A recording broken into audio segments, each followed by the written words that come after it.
भूमाफियाओं के खिलाफ एक इंसान पिछले 26 सालों से गांधीवादी और अहिंसात्मक लड़ाई लड़ रहा है।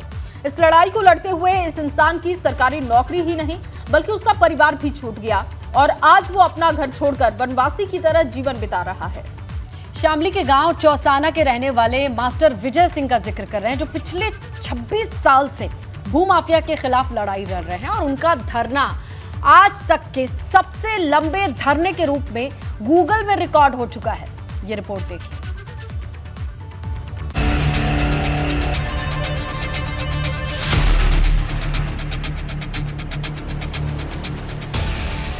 चार 4000 बीघा जमीन पर भूमाफिया का कब्जा, 26 साल से जमीन को छुड़वाने की लड़ाई। जी हां, ये सच्चाई है शामली के गांव चौसाना के रहने वाले मास्टर विजय सिंह की। ये लड़ाई वो 2 दशकों से लड़ रहे हैं, लेकिन अभी तक उन्हें इंसाफ नहीं मिला। सरकार आती रही, जाती रही, लेकिन मास्टर विजय सिंह की लड़ाई जारी रही। जमीन छुड़वाने के लिए मास्टर विजय सिंह मायावती से लेकर अखिलेश और यूपी की मौजूदा भाजपा सरकार से इंसाफ की गुहार लगा चुके हैं, लेकिन भूमाफिया के खिलाफ कोई कार्रवाई नहीं हुई। हाँ, विश्व के सबसे लंबे धरने के रूप में उनकी लड़ाई गूगल में जरूर दर्ज हो गई। गूगल का फोन आया मुझसे और उन्होंने कहा कि भाई आपका ये 26 साल का धरना हो चुका है और हमने सर्च कर लिया, सबसे दुनिया में सबसे लंबा धरना है ये। और हम इसे आप अगर ये कहेंगे कि सबसे दुनिया का सबसे लंबा धरना, लॉन्गेस्ट धरना इन द वर्ल्ड, भारत का सबसे लंबा धरना, तो हमारे सर्च इंजन में यही पाया गया है और हमने ये सेट कर दिया है। गाँव की 4000 बीघे ज़मीन, जिले की लगभग 6 लाख बीघे ज़मीन ये अवैध कब्जे में है और जिसे मुक्त कराने के लिए मैं जद्दोजहद कर रहा हूँ। जो अवैध कब्जेदारी हैं वे भाजपा में आगे और कार्रवाई राजनीतिक दबाव के कारण हो नहीं रही। सार्वजनिक जमीन के लिए लड़ाई लड़ने वाले मास्टर विजय सिंह का धरना कई रिकॉर्ड बना चुका है। उनका धरना Limca book of record, Asia book of record, India book of record, world record India और मीरा सेल्स ऑफ वर्ल्ड रिकॉर्ड में दर्ज हो चुका है। मास्टर विजय सिंह वर्तमान में जिला कलेक्ट्रेट मुजफ्फरनगर में धरने पर बैठे हुए हैं। उन्हें उम्मीद है कि एक दिन इंसाफ जरूर मिलेगा। सार्वजनिक जमीन पर कब्जे के पीछे सपा के पूर्व विधायक का हाथ बताया जाता है। मामला तो यूँ है कि वो इनोंने भ्रष्टाचार पे अपने प्रधान पद पर रहते हुए गांव पंचायत की जमीन कम से कम 4000 बीघा जमीन हड़प रखी, जो कि गरीबों का अधिकार था। उन्हें ना देखा, अपने रिश्तेदारों के नाम पर रखी। इस संघर्ष को कर रहा है, ये लड़ाई लड़ रहा है। दरअसल जिस सार्वजनिक जमीन के लिए 26 सालों से धरना चल रहा है, उसकी कीमत करोड़ों में है। करीब 4000 बीघा जमीन शामली के गांव चौसाना की है। 1995 में मेरठ मंडल कमिश्नर ने जमीन पर कब्जे की रिपोर्ट सरकार को भेजी थी, जिसके बाद 1996 में जमीन छुड़वाने के लिए 35 साल की उम्र में मास्टर विजय सिंह ने धरना शुरू किया। 2012 में कृषि भूमि से अवैध कब्जा हटवाने के लिए मास्टर विजय सिंह ने लखनऊ तक पदयात्रा भी की और उस वक्त के मुख्यमंत्री अखिलेश यादव से मुलाकात कर जमीन को छुड़वाने की गुहार लगाई थी।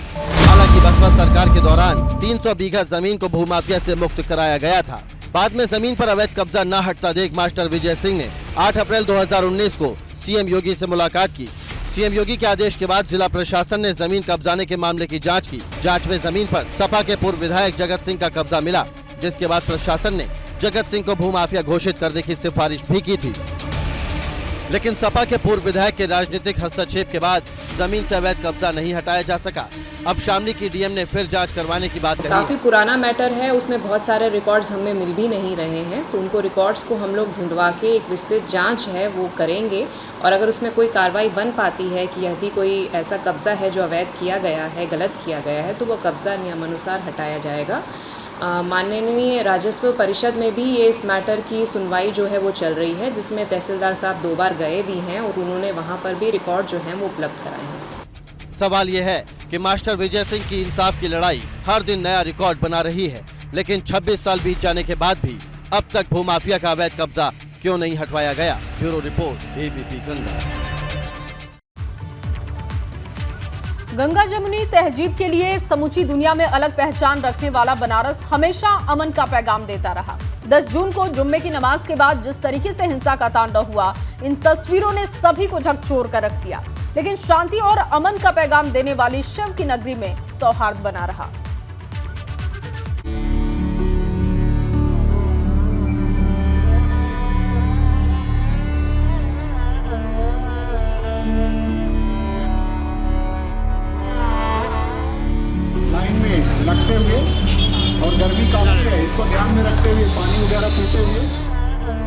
काशी, शिव की नगरी, गंगा किनारे बसी ये धार्मिक नगरी हिंदू मुस्लिम एकता को दर्शाती है।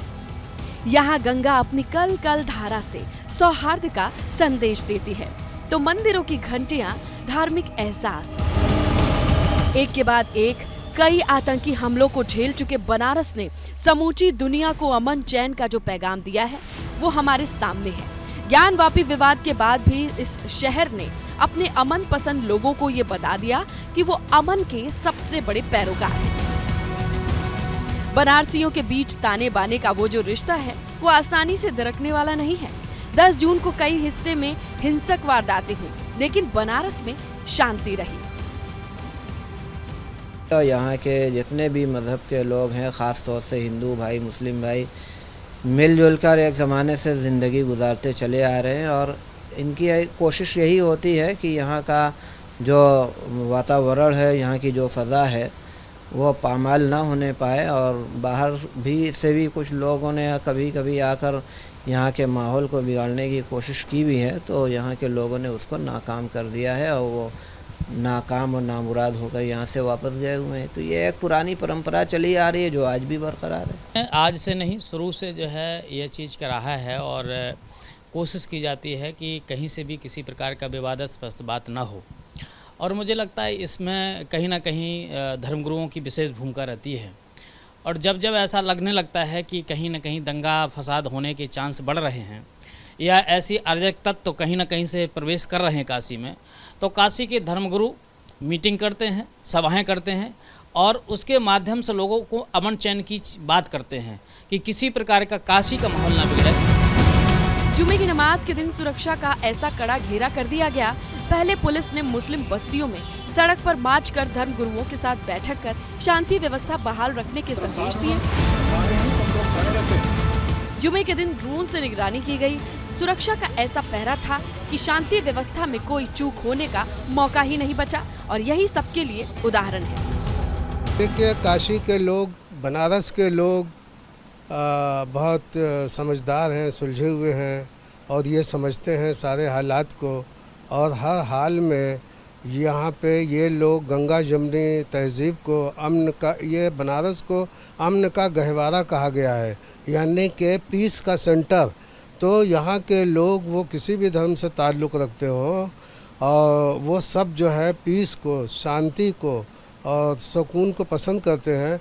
इसलिए बनारस में कुछ भी इस तरह के होने की संभावना बिल्कुल भी नहीं है। और काशी तो बहुत ही शांति प्रिय है स्थान है और शास्त्रों में बहुत महिमा है काशी की। और ये अमन चैन और यहाँ पर गंगा जमुना की तहजीब को देखा जा रहा है।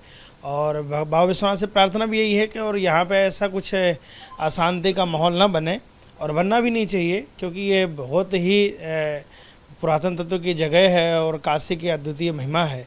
तो महिमा, हमें लगता है कि काशी की महिमा सभी को लगभग मालूम होगा, इसलिए काशी में ऐसा कुछ होने वाला नहीं है। महादेव की नगरी का व्यवसाय हो या फिर व्यवहार, हर एक चीज एक दूसरे पर निर्भर है। प्रशासनिक चुस्ती और लोगों की जागरूकता से शहर एक नजीर पेश करता है। काशी के तासीर पर किसी शायर ने लिखा है, हमने तो नमाजें पढ़ी हैं गंगा तेरे पानी से वजू करके। एबीपी गंगा के लिए वाराणसी से नीतीश पांडे की रिपोर्ट।